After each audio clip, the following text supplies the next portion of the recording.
This weekend's UFC event in Shanghai was set up for Zhang Mingyang to knock out Johnny Walker, but you really can't plan anything around Johnny Walker. You never know what he's going to do. He doesn't know what he's going to do. It's very unpredictable, and the unpredictable happened. Johnny Walker in the second round got a TKO victory over Zhang, and it was actually a couple calf kicks that really messed up the legs of Zhang, and he kind of hit the floor. He wasn't able to get back. Johnny Walker pounced on him, landed some good shots on the ground, and he was able to get the second round TKO finish. Credit to Johnny Walker. He was a huge underdog, brought in to lose to Zhang, but he got the win. He got the KO, and he stopped Zhang Mingyang's 12-fight win streak, and he also stopped his 2-fight losing streak. The light heavyweight division could have used a new contender like Zhang Mingyang, but Johnny Walker stopped that momentum, derailed him. Walker and Zhang are right beside each other in the rankings, number 13 and 14. These probably won't change on Tuesday. Maybe Zhang might drop out of the rankings with the loss or drop a spot. Johnny Walker got a 50K performance of the night bonus for his upset victory. And this card had a couple upsets. I had a couple more upsets, actually, that won performance bonuses. So it was the night of the underdogs. Daukaus was a huge underdog against Michel Pereira, made his return to the UFC on short notice. And Daukaus ends up knocking out Michel Pereira in the first round, landed a right hook that dropped Pereira, and then finished on the ground with elbows. Very unexpected from Daukaus and very impressive. I thought it was a lock that Michel Pereira is going to win this fight, but there's no such thing as a lock in MMA. Yeah, so we knew the fight was going to be very tough. I knew that he was going to be explosive. A lot of his fights, he does those crazy backflips and whatnot, and really explodes right out of the gate. So our game plan was kind of to settle the storm, weather the storm, and just make sure that we can kind of stay composed in those situations if you were to do those things.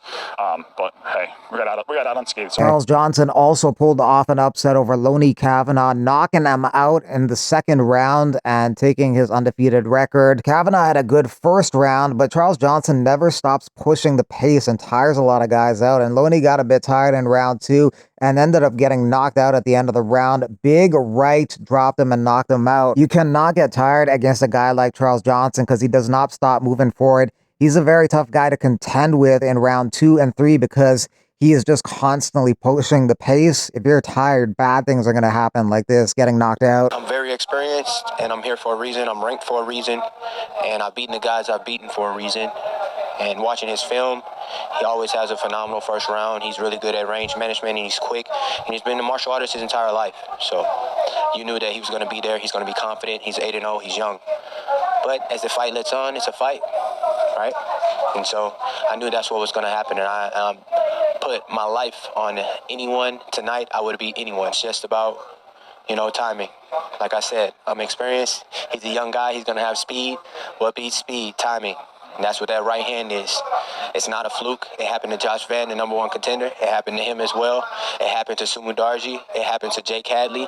And I can go down a list, and timing beats speed. So it's not about the number. It's not about the age. Can we stop talking about prospects because of age? Look at what's happening in front of you. 5 of my last 6 fights, I have wins. My last fight was very close, but I beat 8-0 guy, 10-1 guy, 10-1 guy, 10-1 guy, and a 16-0 guy. And Sumu Darji was ranked his entire career when he fought me. So why are we talking about prospects? I'm the biggest prospect. Uran Sati Badv also won a performance bonus for tapping out Dair Nurgazai in the first round with a choke. Dair Nurgazai has had 2 fights in the UFC. Both of them were pretty recent. Both of them were submission losses, Kimura and choke. Aljamain Sterling basically outstruck Brian Ortega for most of the fight en route to a unanimous decision victory. He even threw a spinning elbow in there. 50-45 on all the scorecards, 10-9 every single round. That's not good for Brian Ortega, but I guess not too surprising. He looked really bad on the scales, couldn't make the 145 limit. They moved the fight to 153. So, yeah, tough outing for Brian Ortega. Going into the fight, Ortega was 5, Aljo 7, so Aljo will break into the top 5 with the victory. Ortega, a lot of people after this outing are wondering why he would be even number 5, but he's going to drop a lot of spots on Tuesday when the new rankings come out. Probably after this fight, Brian Ortega is going to move up to 155. He couldn't make 145. This fight was 153. Sergey Pavlovich wins unanimous decision over Waldo Cortez Acosta. One judge had it 30-27, and the other judges had it 29-28. Those judges gave the first round to Waldo Cortez Acosta.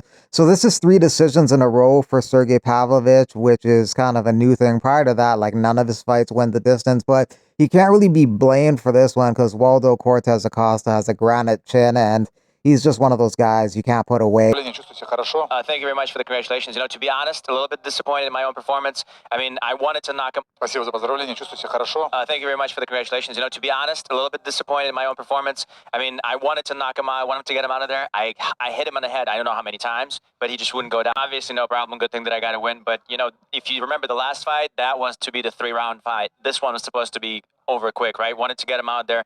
Got him a few times, but didn't even really rock him that much. So not happy about that, but happy with the victory. Naraji got the first round TKO finish over Kiefer Crosby, but it was very controversial. Earlier, Naraji landed an illegal knee to the head of Crosby when he was downed, and as a result, Naraji got deducted 2 points. Crosby, to his credit, decided to continue. If he didn't, he would have got the DQ win. Instead, he gets TKO'd. Also on the main card, Sumu Darji won a unanimous decision over Kevin Borjas. Borjas didn't do much of anything, so as a result, he lost every single round, 30-27 on all the cards. Gage Young picked up a unanimous decision victory over Mahashate, getting his first UFC win. Watching film on him and knowing what I can do, and whenever I'm at my best, I really thought that I was going to be able to go out there and create more opportunities and catch him a little easier. I think that he showed up ready to fight. He had a good game plan for me. He did well, not letting me put him on his back foot, so he fought me for the space a little bit. I think that was a good adjustment that he made to his game in preparation for me. So, yeah, man, it is what it is. He made me work for it, and, I wouldn't have it any other way. Su Young Yu won a decision over Long Zhao. Rong Zhu won a decision over Austin Hubbard.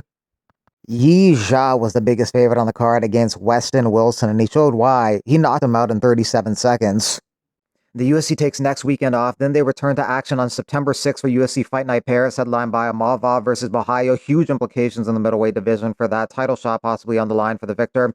Benoit Saint-Denis versus Mauricio Rufy is the co-main event in a lightweight division. Oki, Jones, Bukowskis, Craig, Ziem Fernandez, and Patricio Pitbull versus Losane Kaida. Great fight to kick off the main card. Former Bellator champ against former double champ in Octagon MMA, making his UFC debut, trying to break into the rankings in his first UFC fight. So very curious how that goes. I fought John Jones. My contract was $85,000. I lost the first time. On Monday, Dana called me and goes, "You did a great job. We're going to send you a check for $1 million." What? Swear to God. 85, and then you got... He gave me $1 million. They gave me $1 million. Wow. A check for first time ever made that, obviously.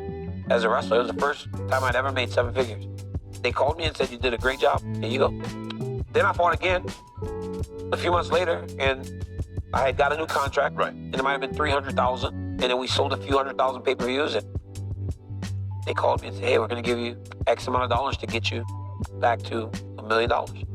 Wow. They would do that, man. They were like, because that's what people don't understand. Like, I know they thought, well, these guys are underpaid, but it's like, when you become a champion and then you're benefiting the business, Right. They take care of you. Yeah.